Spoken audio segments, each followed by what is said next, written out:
Mazoezi ya mwisho kikosi cha wekundu wa Msimbazi Simba kabla ya kuelekea katika mchezo wao dhidi ya kikosi cha wananchi Yanga Sports Club, ambapo siku ya kesho watapata nafasi ya kwenda kucheza mchezo wa ngao ya jamii katika uwanja wa New Amaan Complex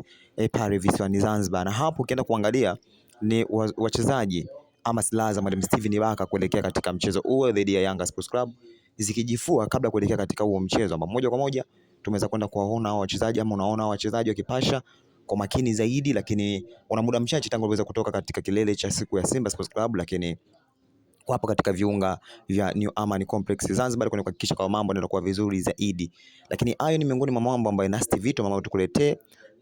na kama ulivyoweza kwenda kuona Mwalimu Steven Baka ameona kwamba kuwafanya wachezaji wafanye mazoezi mazito zaidi kabla ya kuelekea katika huo mchezo. Wachezaji wameonyesha morali kubwa zaidi kwenda kupokea mchezo katika mazingira kama hayo, ukiwatazama katika hali za kwa wenyewe kama pressure imeenda kushuka, lakini mazingira moja kwa moja kuelekea katika mchezo yamekuwa kama hivyo.